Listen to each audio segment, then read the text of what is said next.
12, ele deu o título de apóstolos. O que é apóstolo?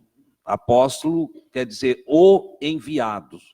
Ou seja, esses 12, Jesus treinou para serem enviados para cuidar da sua igreja futura, para levar o evangelho quando ele ascendesse aos céus e eles dessem continuidade, então, ao trabalho que ele iniciou. Em outras palavras, ele formou 12 professores, 12 mestres, para continuar ensinando o evangelho. Ora, nesta última Páscoa de Jesus, ele instituiu a ceia, né, o novo mandamento do amor, falou do Novo Testamento, a nova aliança que ia ser feita, chancelada com o seu sangue, e começou então a dar instruções aos seus discípulos como eles deveriam ser. Nós vimos aí que Jesus ensinou a humildade, né? Que nenhum deveria se sentir grande, melhor do que o outro, mas que eles deveriam ser conhecidos pelo amor e pela humildade. Nisso Jesus deu lá o exemplo, dobrando seus joelhos ali, lavando os pés dos apóstolos. Disse: olha, vocês me chamam de Senhor e Mestre, eu sou. E eu, Senhor e Mestre de vocês, lavei os pés de vocês, para dar o exemplo para vocês. E assim, Jesus veio trabalhando todo o contexto. Vimos depois que Jesus revelou e preparou o psicológico do Pedro para a renovação futura, mostrando para o Pedro que, apesar de ele estar participando dessa reunião de mestres, ele ainda estava imaturo. Ele ainda era um adolescente espiritual, não estava pleno das virtudes do Cristo em si. O que Jesus disse: você vai até ficar meio confuso e negar que é meu discípulo. Vimos que o Pedro não aceitou, disse: jamais eu vou te negar, jamais eu vou dizer que não sou teu discípulo, eu estou até pronto para morrer. Tudo isso era sincero do Pedro. Porque naquele momento, ali na casa da ceia de Páscoa, ele estava realmente ciente, a sua consciência é que não era abrangente em relação a si mesmo. Falei aqui que, como Salomão já tinha escrito, que enganoso é o coração, mais do que todas as coisas. Ou seja, às vezes a gente pensa que está muito forte e está fraco. Às vezes a gente pensa que já sabe tudo e não sabe nada. Não é assim? A gente se engana. O coração da gente engana a gente. A gente é traído. Às vezes nós pensamos que somos uma fortaleza emocional. E acontece uma coisa que nos tira assim do equilíbrio e a gente descobre que está tão fragilizado emocionalmente. É a vida. E Jesus mostra isso lá para os seus discípulos, dizendo para o Pedro: Pedro, tu vai ter um probleminha aí na frente, mas não fica preocupado, entende? Depois tu vai ter uma metanoia, tu vai mudar de entendimento, tu vai te converter. E aí, quando tu te converter e tu for mestre, quando tu for pastorear o meu rebanho, aí tu confirma, aí tu vai dizer: tu vai dar a vida por mim. Essa é a verdade, entende? E é assim mesmo que acontece conosco, não é? Às vezes estamos fragilizados, fraquinhos, achamos até que não vamos dar mais jeito de continuar no processo da evolução com Cristo, mas de repente clareia o entendimento, vem uma palavra, vem um incentivo do Espírito Santo, e nós retomamos as energias, refazemos os conceitos, corrigimos os erros, fazemos uma meia volta e retornamos ao caminho. É isso que Jesus estava ensinando para eles. Ou seja, o fato de sermos discípulos de Jesus não nos isenta de erros, de fraqueza, de tropeço, de equívoco. Tem crente que pensa porque ele ficou crente, agora ele não tem mais problema na vida, não erra mais, não tropeça mais, as coisas não vão dar mais errado para ele. Tem uns até que pensam: olha, pode roubar o carro do vizinho, mas o meu não rouba porque Deus está aqui cuidando de mim. Engano, irmãos, engano. Salomão já escreveu, a vida embaixo do sol é igual para todos nós. Então tem um carrinho, faz seguro. Né? Tem uma bicicletinha, vai lá no mercado com a bicicleta, compra um cadeadinho, viu? Porque não vai ter anjo cuidando, não. Tá? Seja inteligente, certo? Tenha esperteza. Tenha esperteza. Eu falei na segunda-feira aqui, falei para os discípulos que se reúnem comigo na segunda-feira, e disse para eles que nós somos metade pombos e metade serpente. Não é? Jesus falou disso. A gente não pode ser 51% pombo, bonzinho, mansinho, porque se for 51% pombo, todo mundo pisa em cima da gente. Entendeu? E Jesus então disse que é para ter a simplicidade dos pombos e a prudência, a astúcia, a esperteza das serpentes. Então temos que ser, não pode ser 51% serpente. Senão sai devorando e envenenando todo mundo. Fica como Caim, entende? Que destrói até o que é bom. Mas não pode ser nem mais, nem menos. Lembram de um texto do Antigo Testamento que o Senhor fala assim, este é o caminho, andai nele, sem vos desviardes nem para a direita, nem para a esquerda. O que ele está dizendo? Tenham equilíbrio, sejam equilibrados. Não seja justo demais, nem pecador demais. As duas coisas podem acabar com você. Olha só, a Escritura traz o ensino certinho. Então a gente é metade serpente, viu, Aladim? E metade pombo. Nas nossas ações e atitudes da vida. Certo? Ah, eu não quero nada de serpente em mim. Você vai ver na aula de hoje que o próprio Cristo tinha serpente nele. Você sabia? O próprio Cristo. E ele usou a serpente como ilustração da salvação para muita gente.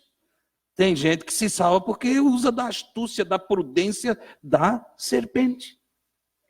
Entendeu? Não vira bobo dos outros. E aí se salva. Não foi assim que o Cristo usou no Evangelho? Como Moisés levantou no deserto uma serpente de metal, assim será o Filho do Homem levantado na cruz. Olha aí. E aquela serpente de metal lá, o que ela fazia? Curava os envenenados pelas serpentes ardentes. Olha só. Então, nem sempre a serpente é ruim. Às vezes, a serpente é a cura.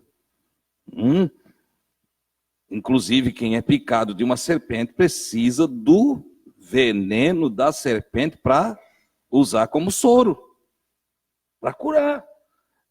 Entendeu? Então tem coisa, irmão, tem coisa que tem que ter atitude, tem que ter essa prudência, entende? Desse réptil para poder vencer na vida. Olha só que coisa interessante. Nós estaremos aprendendo nessa noite sobre isso também, certo? Bom, nesse passo de número 122, que começa em João 14, versículo 16, vai até João 14, versículo 31, o mestre continua falando com eles, então, lá ainda no cenáculo da ceia, dizendo o seguinte: vocês terão outro consolador, defensor, ajudador, conselheiro. Por que eu estou falando vários sinônimos para a palavra consolador que aparece na Bíblia? Porque é o Paracletos. E do grego, essa palavra dá margem a todos esses sinônimos. Então, esse outro que Jesus está falando, que vai substituí-lo, certo? Ele usa essa expressão, outros, tá? Outro. Ele disse, vocês terão outro, Paracletos, defensor, um advogado para vocês, ajudador, conselheiro, certo? Vocês terão um outro aqui para me substituir. Quem estará com vocês de agora até o fim da vossa vida, até o fim da era cristã, será o meu espírito. Você está vendo que eu fiz um trabalho ali de depuração de texto. Tá? Então você lê lá na sua Bíblia, às vezes não entende. E o que tem lá na tradução natural da Bíblia, às vezes até dá a entender, e há uma forçação de barra para a defesa da doutrina da Trindade. Ok? Mas nós não estamos aqui para fazer defesa de dogma nenhum, nem de teologia nenhuma. Nós estamos aqui para ouvir Jesus. E o que Jesus está dizendo, e que do texto se depreende, ou se entende, é que há um outro. Por que outro? Porque não mais eu em carne. Eu estou para ir embora, daqui a pouco eu vou morrer, eu vou ressuscitar e vou desaparecer. Ele vai falar isso no contexto. Entende? Mas vocês terão uma substituição. Ou seja, vocês não vão ter mais a minha carne com vocês, mas vocês terão uma outra forma de ser consolados, ajudados, orientados. Vocês terão uma outra forma. Que forma, Jesus? Vocês receberão o meu Espírito. O Espírito, olha o contexto, o Espírito da verdade que eu ensinei vocês, que eu lhes ensinei. Vocês vão receber o sopro, espírito é pneuma, sopro, sopro de vida. Quando se trata de Espírito Santo, então é o sopro da vida santa, o sopro da vida integral, o sopro da vida correta, justa. Não é isso que o Evangelho faz na nossa vida? O Evangelho não vem iluminando a nossa mente para que nós tenhamos uma vida reta, justa, abençoada, cheia da presença de Deus?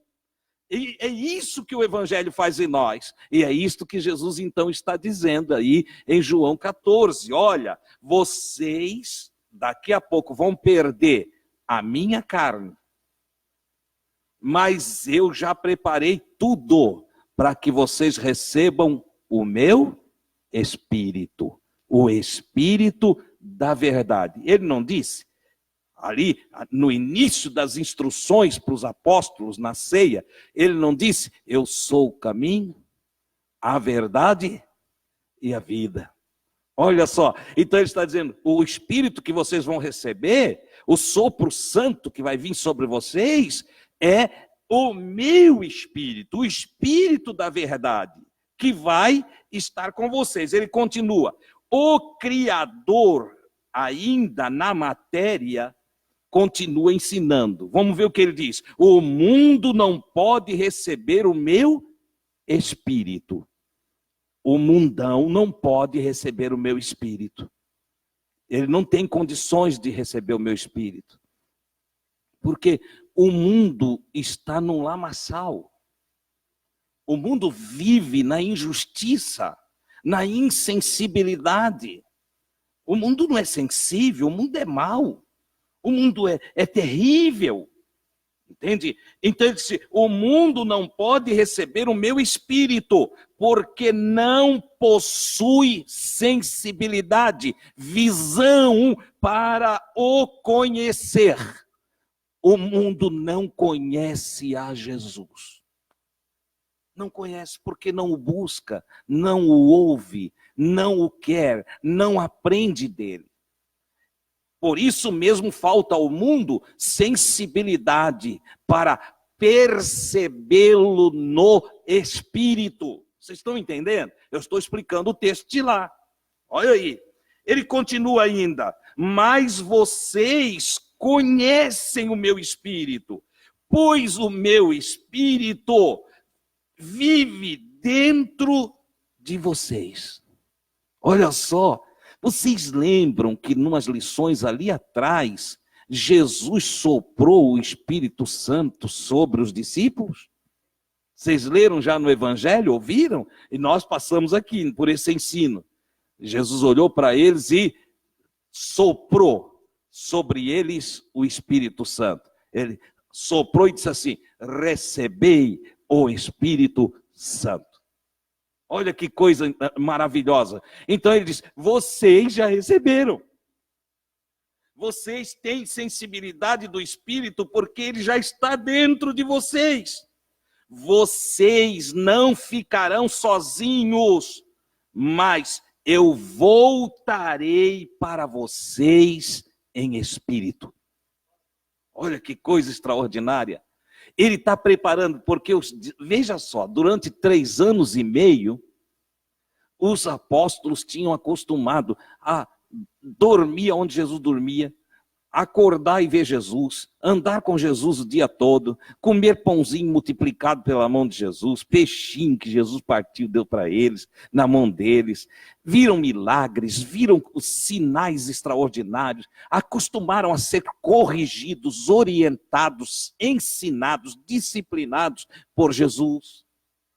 O tempo todo eles ficaram com Jesus. O João escreve na sua cartinha e diz assim, as nossas mãos, as mãos dos apóstolos, tocaram a palavra da vida, ou seja, o verbo que se fez carne. As nossas mãos tocaram nele, nós o abraçamos, nós estávamos com ele, nós andamos com ele. Agora ele ia ascender aos céus. Daqui a pouquinho ele vai ser julgado, morto, e logo depois sobe aos céus. Então ele começa a preparar e diz, vocês vão estranhar a minha ausência. Quando o meu corpo ressurreto subir, vocês vão estranhar a minha ausência, mas não se apavorem não. Porque eu não estarei longe, eu estarei com vocês no Espírito. Por exemplo, segundo as palavras de Jesus, eu posso afirmar para todos aqui nessa noite, Jesus está aqui. Ele se faz presente neste lugar. Olha que coisa extraordinária. Como é que eu sei? Porque ele disse, aonde estiver 2 ou 3 reunidos no meu nome, ali estou eu no meio deles. E ele aqui está dizendo, eu estarei com vocês no Espírito. Olha que coisa maravilhosa. Nós precisamos nos apossar dessa verdade. Aposse-se desta realidade, entenda isso e você nunca mais sofrerá com medo de nada. Porque você entenderá que aonde você está, ali está também o Espírito Consolador, protetor, ajudador de Jesus Cristo. Aleluia! Aonde você está, ele está presente. É algo maravilhoso, é algo lindo. Glória a Deus. O mestre continua. Daqui a pouco tempo, o mundo não me verá mais. Daqui a pouquinho tempo, o mundo não me verá mais. Ele está pertinho de morrer. O mundo não me verá mais, mas vocês me verão. A palavra ver aqui, do grego, ela é mais profunda do que simplesmente ter visão. O que ele está dizendo é, o mundo não vai me ver mesmo. Porque tudo que o mundo sabe de mim é o que viu. Entendeu? Mas com vocês é diferente. Vocês vão me ver, e o ver aqui traduzido é, vão me perceber, me sentir. Vocês vão ter consciência da minha presença. Pela fé de vocês, pela confiança de vocês, eu estarei bem presente para vocês. O mundo não vai me entender, não vai me conhecer, mas vocês me perceberão, me verão. Essa é a palavra. Porque eu viverei dentro de vocês. Eu viverei dentro de vocês. Vocês não vão morar na casinha terrestre, o corpo, sozinhos. Mas dentro da casinha que mora o vosso espírito, também mora o Espírito do Cristo. O Espírito da verdade. O Espírito de Deus. Ele habita em nossos corações. Oh, coisa maravilhosa! Você já pensou quantas vezes a gente foi ensinado a olhar para o céu, né? E ver Deus longe? Não foi assim? Eu desde menino, quando eu ia orar, parece que eu via assim, eu imaginava um trono muito grandão lá no céu, lá no céu. O céu era tão longe, na minha concepção, e aí lá no céu, até ensinaram para a gente assim, né? E eu aprendi assim, creio que vocês também, lá no céu, longe, tinha um trono grande e um gigantão assentado, Papai do céu, cabelo branco, barba branca, vestes talares, né? Longe. Então a gente ora, oh meu Deus do céu, longe. A gente não aprendeu assim? Mas Jesus está dizendo, Deus não está longe, Deus mora em vocês, o céu é aqui, o céu é dentro do coração de quem recebe a verdade, o céu é dentro do coração de quem ama a palavra de Deus, aleluia! Quem gosta da palavra de Deus, Deus mora nele. E então ele tem a luz do Todo-Poderoso. O céu não é lá, o céu é aqui. Aleluia! O céu é bem dentro de nós. Deus habita com o seu povo. O Espírito do Todo-Poderoso nos deu vida e nos sustenta pela força do seu poder. Ele é maravilhoso. É isso que Jesus está dizendo aqui. Você está compreendendo? Não tem que discutir, é 3, é 1, é 2. Não, o que tem que entender, Jesus, ele fez com que seu Espírito more em nós. Oh, que coisa linda, que coisa maravilhosa.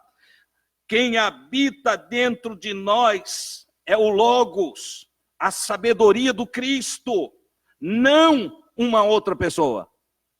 Não tem uma outra pessoa para morar em nós. O que mora em nós é o quê? É o Evangelho. É a sabedoria que o Cristo passou para nós. É o Espírito, a vida, o sopro de vida do próprio Cristo que está em nós. Você não tem um desejo de ser parecido com Jesus? Dentro de você não tem um desejo de ser uma pessoa maravilhosa, uma pessoa do bem, uma pessoa justa, uma pessoa correta? Não tem isso aí dentro de você? Dentro de mim tem. Sabe por que é? Sabe o que é isso aí? Isso aí é a presença do Espírito do Cristo.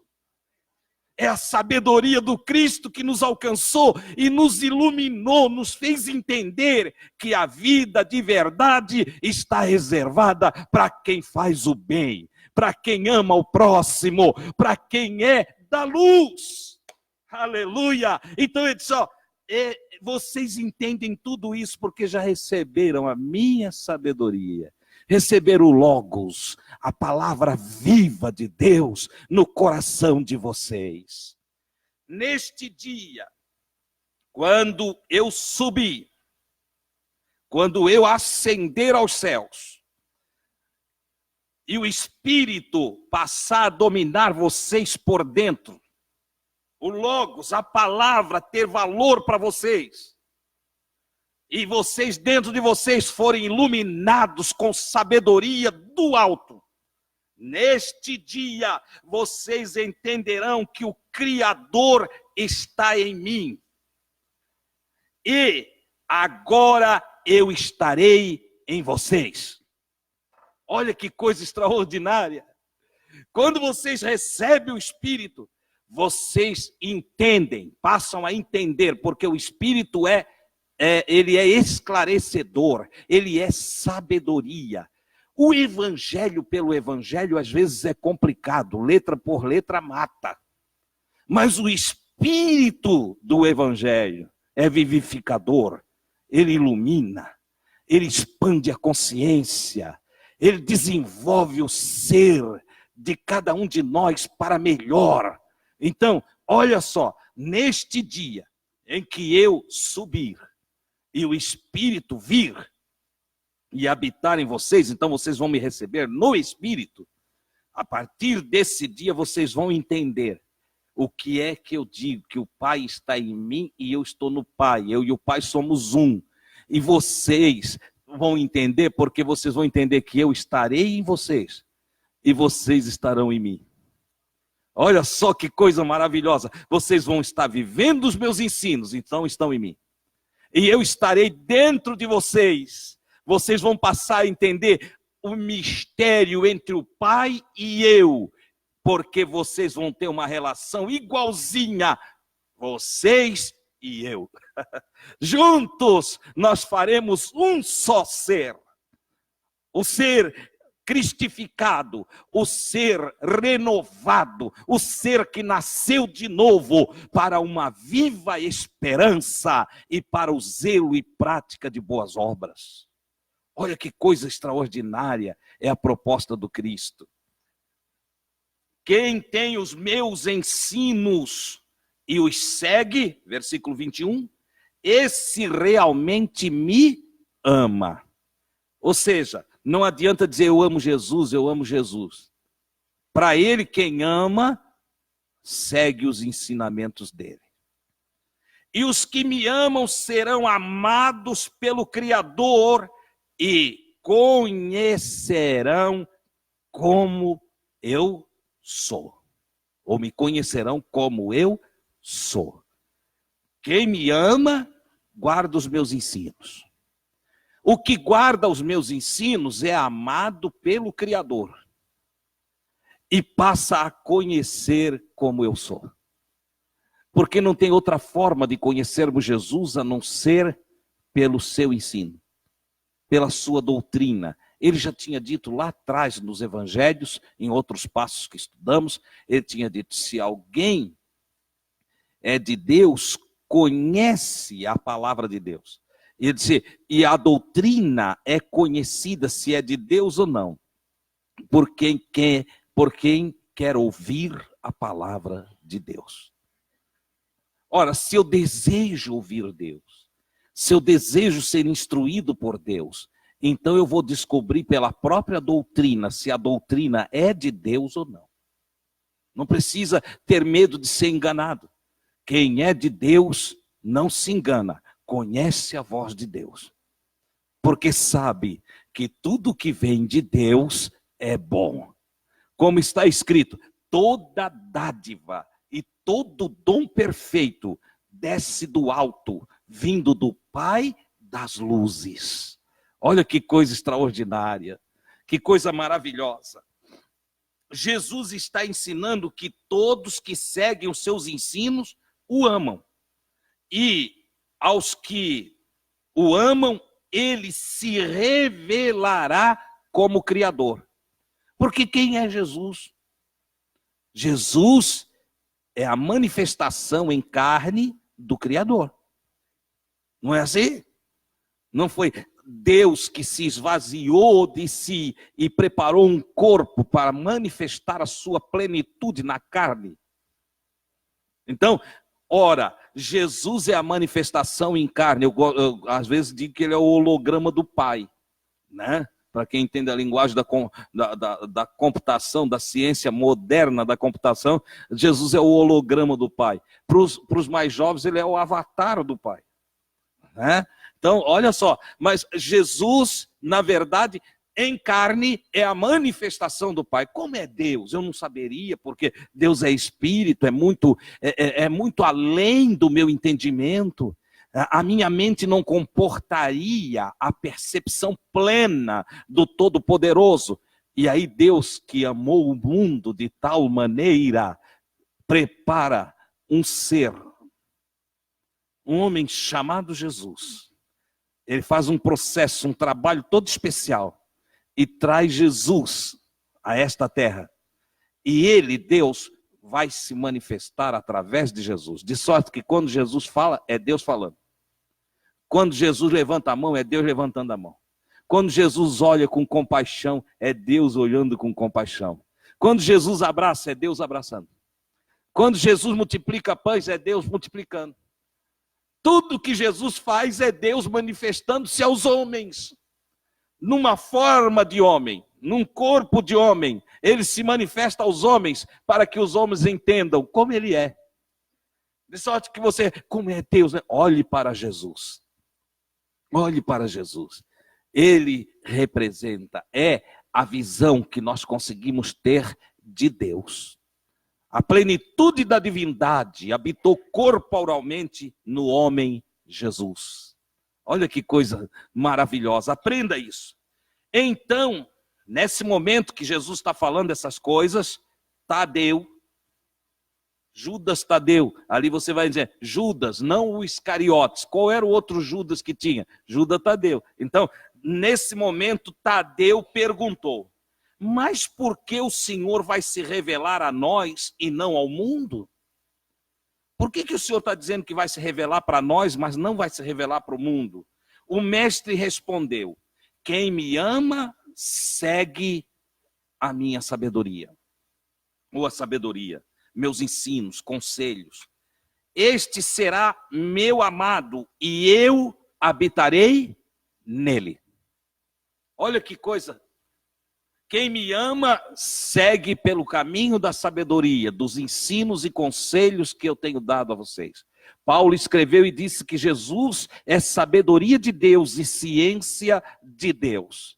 Ouvir Jesus é ouvir a ciência em pessoa. Olha só, ouvir Jesus é ouvir a sabedoria. Vocês lembram, já leram o livro de Provérbios? Lá onde fala da sabedoria, diz que a sabedoria clama nas ruas. Vocês lembram? A sabedoria lá está apontando para Jesus. Jesus é a sabedoria. Ele andou pelas ruas ensinando os homens. A sabedoria andou dizendo, vinde, ó, todos vocês que não têm entendimento, eu vou instruir vocês.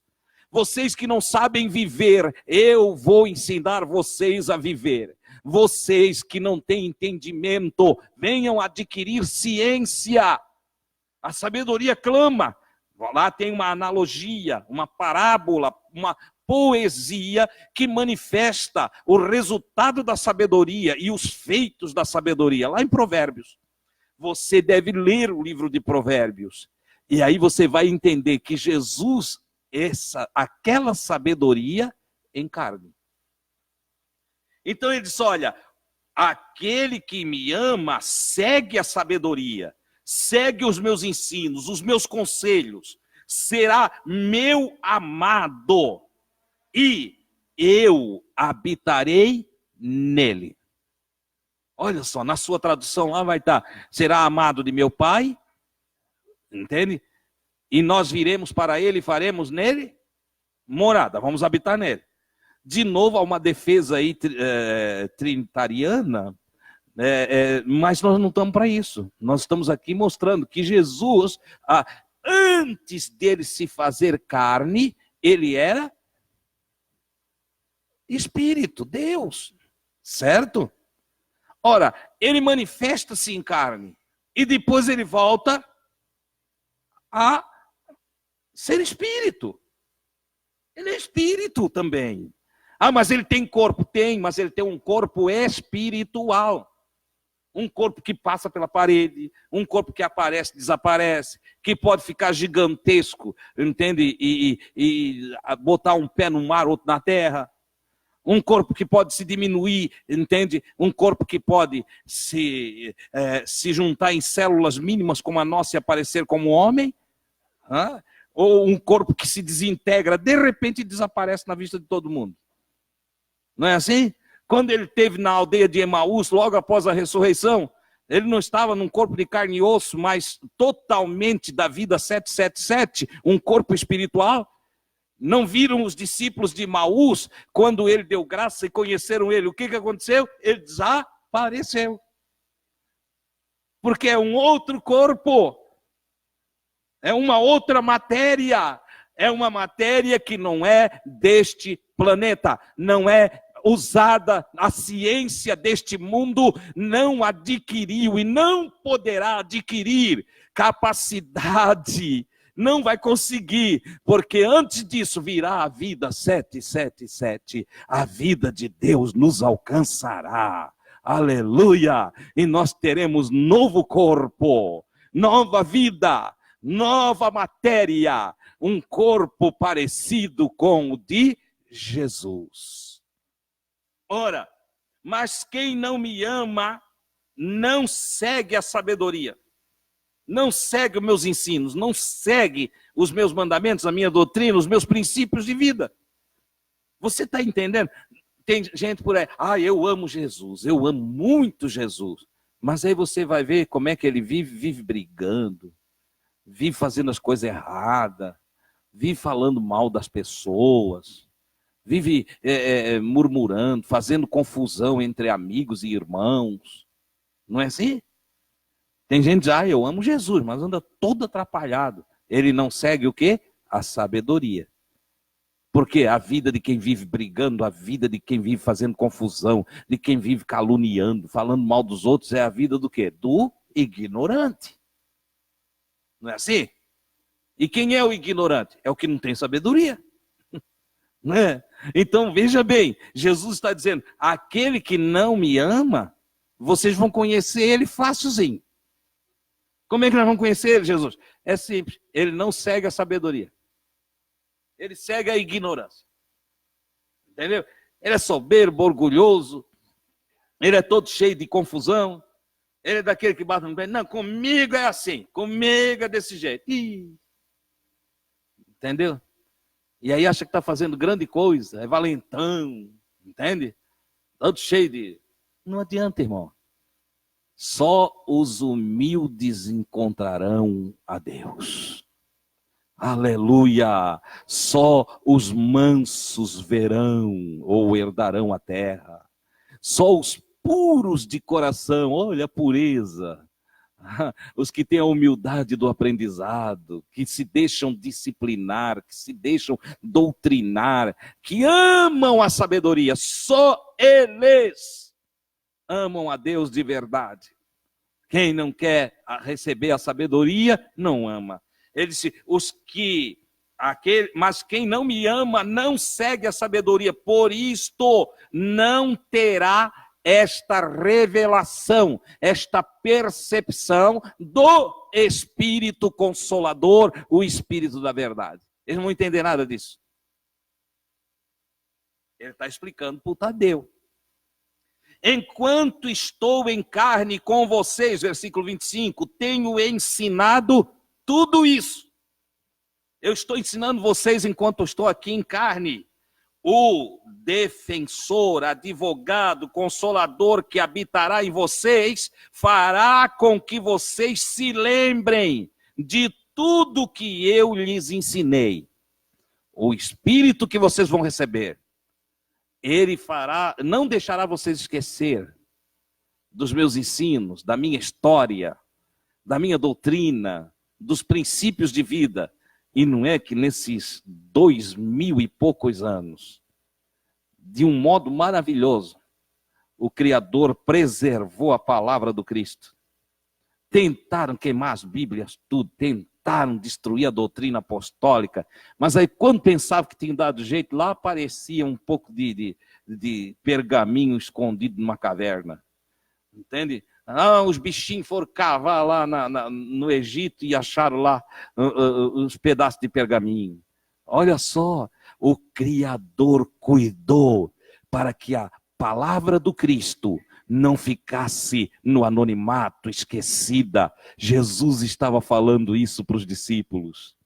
Enquanto eu estou aqui em carne, eu estou falando para que quando acontecer vocês se lembrem e vocês possam ver, puxa vida, é verdade, tudo que ele falou deu certo. Olha só que coisa maravilhosa. O Consolador que habitará em vocês fará com que vocês se lembrem de tudo que eu lhes ensinei.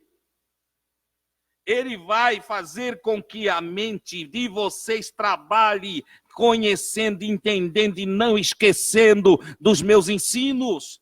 A sabedoria, o espírito do verbo, a palavra dentro de nós, habitando em nossa consciência, nos fará lembrar de todos os ensinamentos de Jesus.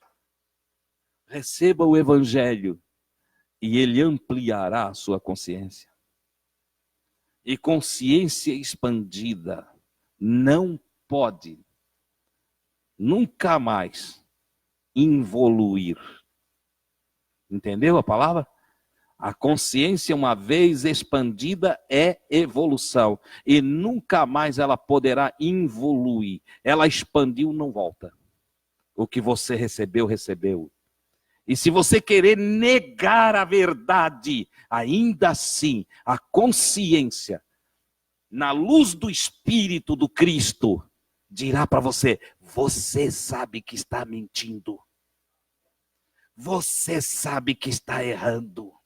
Você sabe que isso que você fez não está certo. A consciência expandida nos faz conhecer o caminho da verdade, ainda que tenhamos escolha de ir contra ela.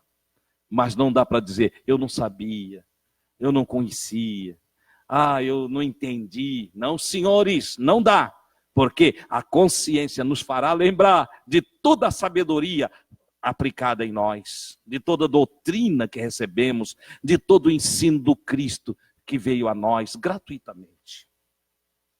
O mestre continua, a minha paz deixo com vocês.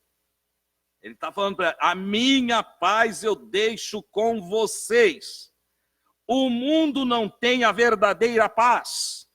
Não fiquem preocupados, não tenham medo. Ele está preparando eles, olha, vai ter muita coisa na vida, vai ter muitos problemas na vida, mas eu vou deixar a minha paz dentro de vocês. Vou colocar a minha paz em vocês. E como vocês vão ter a minha paz, não se preocupem com o que possa acontecer. Não tenham medo de nada que surgir. Fiquem na paz. Conservem a paz. É de um jeito, a minha paz é de um jeito diferente da paz do mundo, porque a paz do mundo depende de política, de tratados, de acertos, e ela se rompe a qualquer momento que um dos lados falha. Mas a paz que eu deixo para vocês, ela é duradoura, ela é permanente. Se vocês permanecerem em mim e deixar com que eu permaneça em vocês, vocês terão a minha paz. Oh, glória a Deus! É maravilhoso. Não esqueçam, eu vou, mas voltarei para estar no meio de vocês. Isso ele está dizendo para aqueles apóstolos. Olha, eu vou, vocês vão ver eu ir, mas eu vou voltar para estar com vocês. Se vocês me amam, fiquem felizes que eu vou embora. Olha só que palavra que tem aqui. Se vocês me amam, fiquem felizes de que eu vou embora. Porque se eu não for, o Criador que é maior do que eu, aqui no sentido, o Criador, que é Espírito, é superior à manifestação em carne que apresenta-se para vocês. Ou seja, o Espírito Criador é muito maior do que esse corpo de carne que vocês estão acostumados a ver falando das coisas celestiais.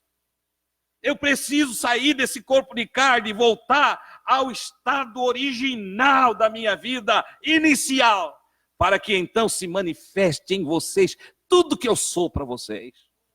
Olha que coisa tremenda, que coisa maravilhosa. Então não fiquem tristes se eu for. E aí aqui vale, é uma palavra de consolação também para os evoluídos, entendidos, conscientizados da vida espiritual de verdade. O meu filho morreu. Tem gente que morre junto. Entra em desespero e morre junto, sem estrutura psíquica para segurar a continuação dos seus dias na terra. Entendeu? Mas a minha mãe, Jesus levou a minha mãe e acabou a vida para mim. Não, irmãos, o que Jesus está dizendo, cada um que vai para algo muito maior do que essa vidinha pobre da terra. Oh, glória a Deus! Cada espírito que parte apresenta-se diante de Deus, como já escreveu Salomão, o sábio, no livro do Eclesiastes. Ele escreveu lá que o pó volta ao pó. O pó é pó, isso aqui envelhece, isso aqui enruga, isso aqui embranquece aqui na cabeça, vai ficando diferente, vai caindo, cai as peles, vai arcando os ossos, vai se fragilizando a estrutura, o carbono voltará ao carbono, o pó voltará ao pó, mas o espírito, esse voará para estar com Deus que o deu. Aleluia! De sorte que não é para nós vivermos triste com a partida de ninguém, porque a vida 777 é superior à vida 666. Você entende? Quer que eu troque em miúdos aí? A vida na imatéria, a vida fora do corpo é maior do que a vida no corpo, na matéria. Ora, quem tem essa esperança do encontro com Deus, não deve se desesperar quando alguém daqui vai. E nem deve ter medo de ir. Pelo contrário, devemos estar preparados para nos encontrar com o Criador a qualquer momento que Ele queira nos chamar. É assim que se mantém a paz. É assim que se bota para correr o medo. É assim que manifesta-se a nossa fé, que é coragem, confiança, ousadia. Louvado seja o nome do Senhor. Você consegue entender?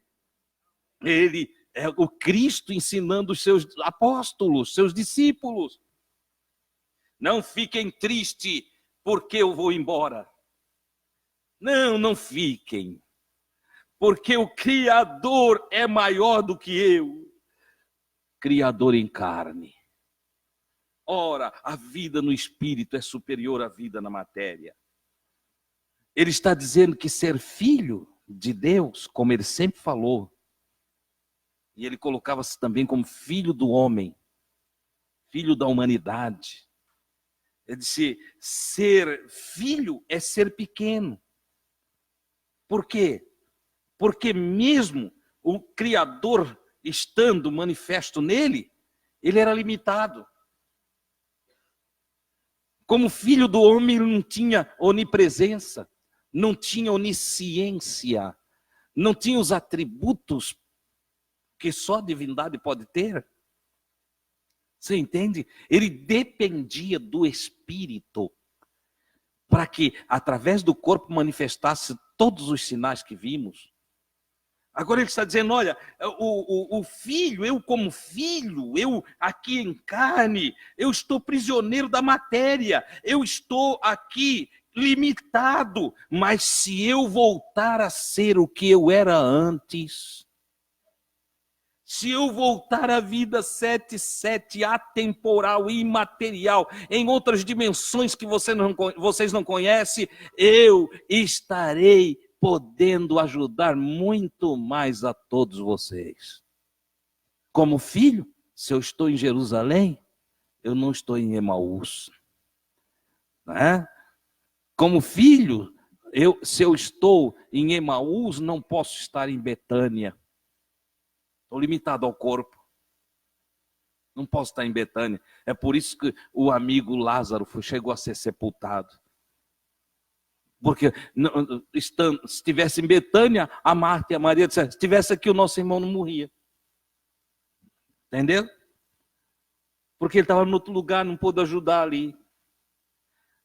Ainda que quando foi a Betânia ressuscitou. Mas aí lá em Emaús, lá em Nazaré, tem outros que estão precisando, mas ele não está lá. Agora se alegrem, porque eu vou deixar de ser o Criador em carne. Eu vou ser o Espírito da verdade e eu vou estar em todos os lugares ao mesmo tempo. Aleluia! E todas as famílias da terra poderão me chamar de Pai, e quando me chamarem como Espírito eterno, Espírito da verdade, que o mundo não conhece, eu responderei: eis-me aqui. De sorte que todos nós aqui podemos ir para casa, dobrar os joelhos, falar com Deus, e Ele responder a nós todos no mesmo tempo. Ainda que os pedidos sejam diferentes, porque é o Criador, é o Espírito do Criador, é aquele em que todas as coisas existem, por Ele, por meio dEle e através dEle, aleluia, são todas as coisas. É grande esse negócio, entenda isso. Isto é ciência espiritual. Eu falo isso agora, para que quando se cumprir, vocês acreditem no que eu estou falando.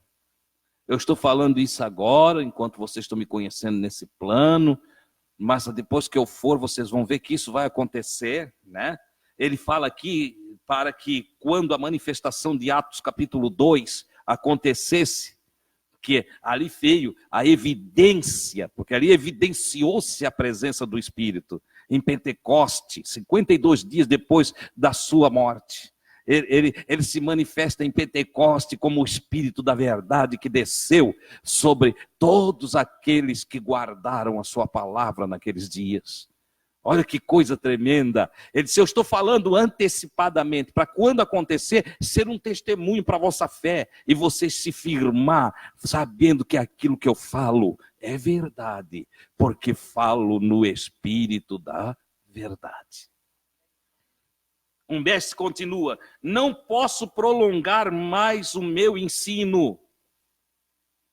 Você sabia que Jesus deixou o seu corpo natural, voltou ao seu estado espiritual, não conseguindo ensinar tudo que queria, não conseguindo passar tudo que desejava. Não porque ele não tivesse capacidade de resumir, de falar, mas as pessoas estavam incapacitadas de receber tudo que ele tinha para falar. Mas ele disse: mas não tem problema não. O Consolador, quando vier, ele vai ensinar vocês também. No Espírito também consigo ensinar. No Espírito também consigo plantar dentro de vocês as sementes do Evangelho, a palavra da verdade. Eu consigo lançar luz sobre vosso espírito através do Espírito. O mestre então diz: não posso prolongar-me no ensino, pois o mal se aproxima. O mal é a minha ambiguidade.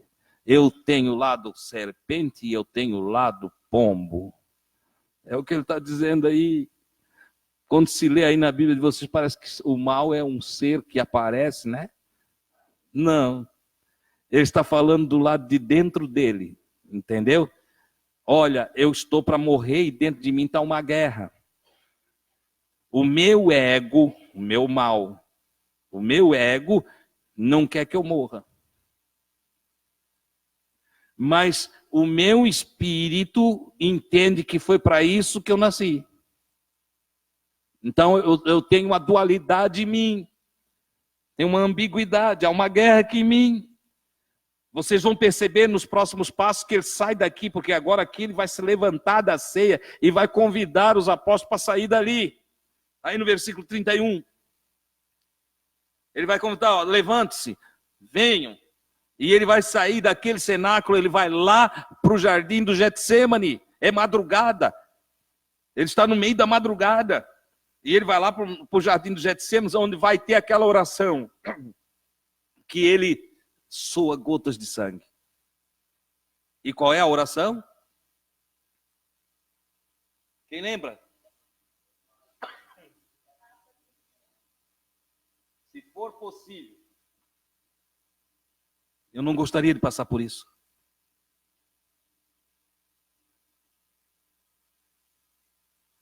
Olha a ambiguidade. Olha a guerra interior. Olha o processo mental. Olha a guerra entre carne e espírito. Ele falou o tempo todo que veio para aquilo. Mas agora na hora H, entendeu? Ele está em guerra com ele mesmo. Vou ter que morrer. A Escritura diz que ele teve pavor da morte. O homem Jesus teve pavor da morte. A morte é assustadora. A morte é fria, é terrível. Entendeu? E ele vai para a oração. Ele precisa ir para a oração. Mas nós veremos em outro passo. É preciso que o mundo saiba que o amor ao Criador se manifesta em obediência. O mal está me tentando. A ambiguidade em mim está fazendo com que eu tenha tribulações internas. A dualidade aqui dentro de mim está uma guerra. Eu vou ou não vou? Eu me rendo à vontade do Criador ou eu satisfaço o meu ego humano? É isso que ele está dizendo. Não tem nenhum bicho voador, morcego, nenhum anjo caído, nenhum anjo de 6 asas voando e vindo aqui tentar Jesus. Não é isso, não. O que tem é uma guerra interna. A ambiguidade de Jesus. Lamentavelmente, a maioria das Bíblias não dá a entender assim. A maioria das Bíblias vão mostrar como se tivesse vindo o diabo, aquele pintado lá, entendeu? Ou o Satã, dentro dos desenhos imaginários dos seres humanos. Mas não, Jesus está em uma guerra interior. Está chegando a minha hora, eu vou ter que morrer daqui a pouquinho. Me entrego à morte. Ou guerreio para não morrer. E aí, como homem, ele se prostra diante do Pai ali na frente. Mas ele diz, olha, mas é preciso que o mundo saiba que a vitória, que a glória, que o poder está em obedecer o Criador. Entende? Levante-se, venham comigo, para que o mundo conheça a minha principal missão. Qual é a principal missão de Jesus? Dar a sua vida na morte. É a sua missão. Entregar-se na morte. Você entendeu? Qual é a sua principal missão? Nas guerras interiores da ambiguidade do teu ser, quando em questionamentos psíquicos você guerreia entre o que é certo e o que você quer, como é que você age? Quando tem que perdoar alguém, e a palavra do Senhor diz, perdoa, mas você, não, dessa vez eu não perdoo. Você entende? Isso é dualidade, isso é ambiguidade. Isso é o mal em você. O seu ego querendo resistir à palavra de Deus. Isto é diabo. Resistência, adversário, caluniador, promotor público. Mas é no público da tua mente. Acusando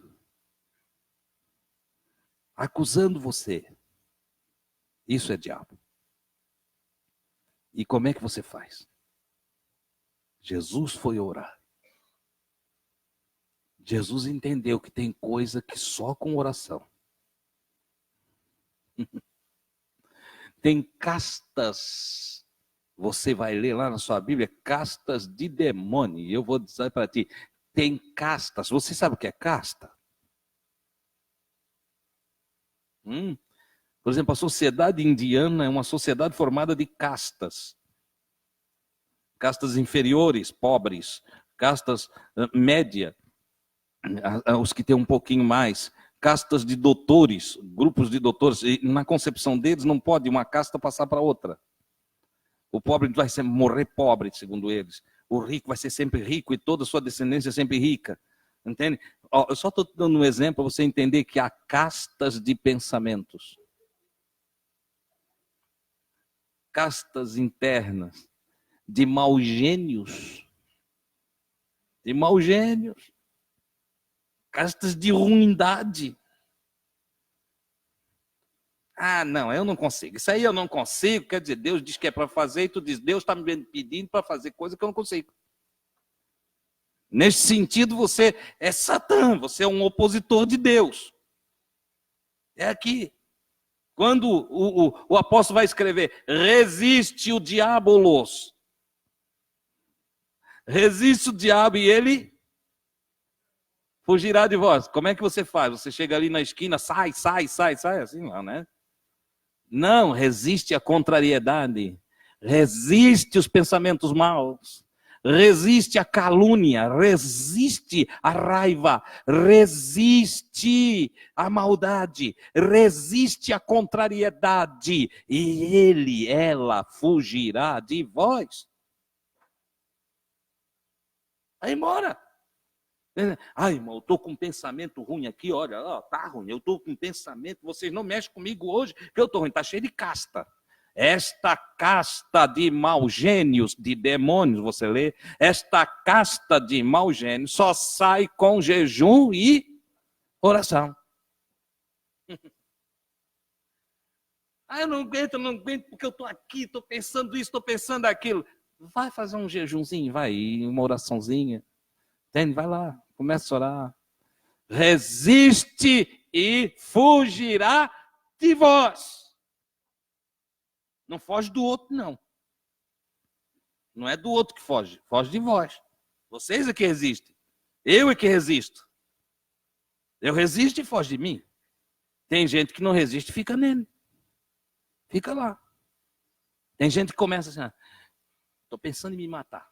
Vou me matar e eu vou me matar. E aí uma casta de pensamento maligno a partir dele próprio, pensamento ruim, pensamento que não vai fazer bem para ele, começa a invadir a mente dele, começa a invadir, ele vai alimentando aquele pensamento, vai alimentando, aí conversa conversa com outros, eu estou pensando em me matar mesmo, eu vou me matar mesmo, e eu vou me matar, daqui a pouco vai lá e se mata. Aí tem irmão que pensa que foi um bicho ruim que veio, pegou ele, levou ele. Mas não, querido, não foi não. É a cabeça dele mesmo. Quem não der lugar para o bem vai ser invadido pelo mal. Quem não for 50% Abel, será então 51% Caim.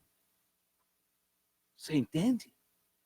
Mas, irmão, Adilson, desse jeito que o irmão está falando, então eu sou o responsável por tudo. Sim. Cada homem, cada ser humano é capitão da sua própria alma. Por isso mesmo, cada um dará conta de si mesmo diante do Criador. Se fosse de outro jeito, teria o que coage. Aí aquele que estaria coagindo, esse daria conta. Mas não é. Cada um de nós é responsável pelo seu próprio caminho. Viver na luz ou viver na treva. Ser ignorante ou sábio. Ser uma bênção ou uma coisa ruim. Ser uma pessoa maravilhosa, do bem, né? Ou ser um maluco todo doido por aí. Entende? Escolha Jesus, escolha a sabedoria, escolha o bem, escolha fazer o que é certo. Você será feliz e como prêmio terá vida perdurável. Oh, coisa maravilhosa. Vamos falar com Deus? Vamos agradecê-lo por todos os ensinos de Jesus?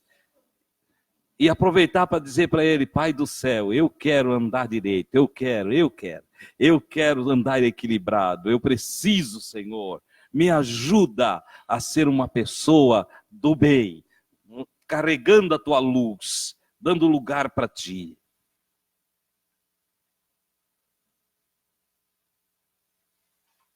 Nesta oração, nós vamos orar pelo Germano. Está em estado grave no hospital. Também vamos orar por João Pedro, e João Gabriel. Vamos pedir a Deus que ajude essas pessoas. E aqui nós temos um agradecimento. A Isabela está curada.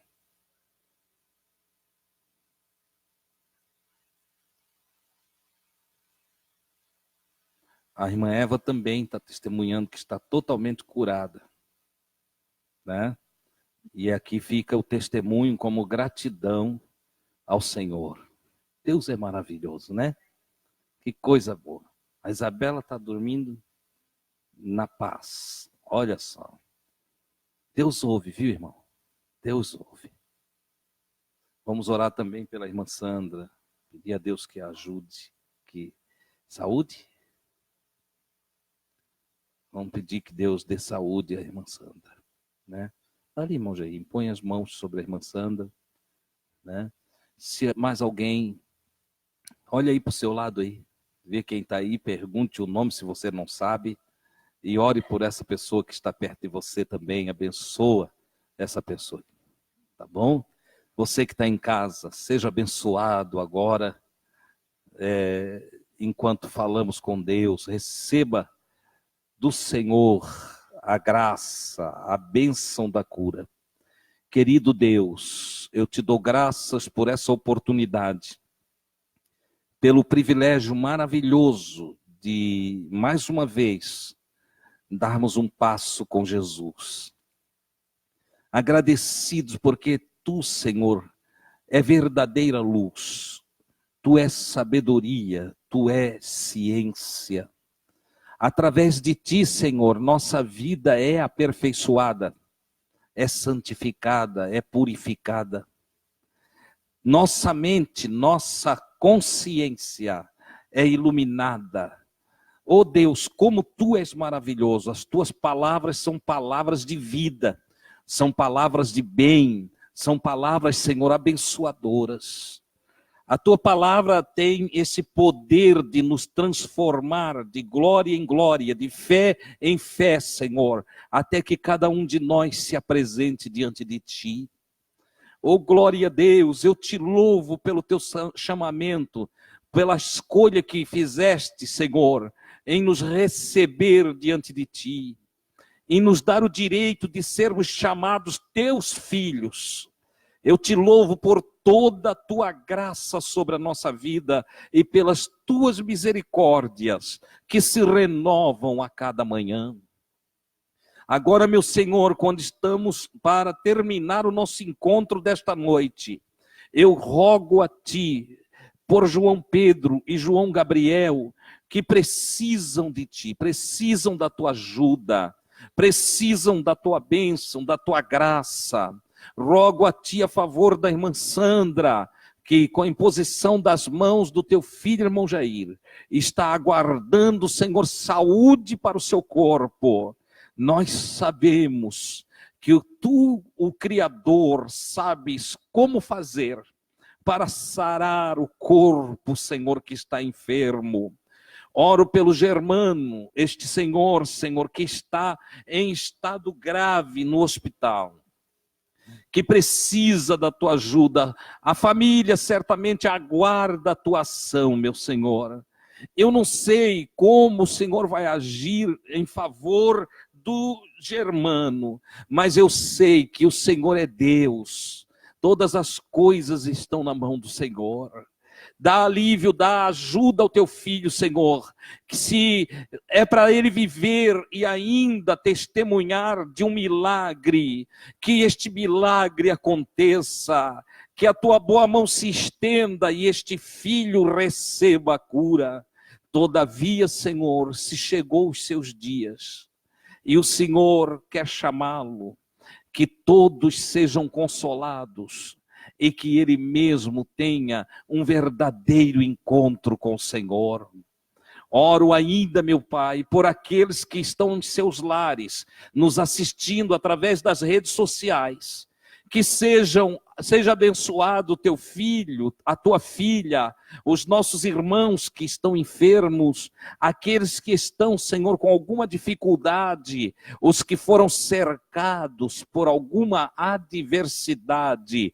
Concede aos teus filhos a tua graça, a tua força, que o teu Espírito, Senhor, os fortaleça, venha energizar a cada um deles, que haja, Senhor, glórias para o teu nome, na bênção que cada um alcança da tua parte. Em o nome de Jesus, eu me dirijo a ti, ó Pai, santo e maravilhoso, porque creio em ti. Graças a Deus.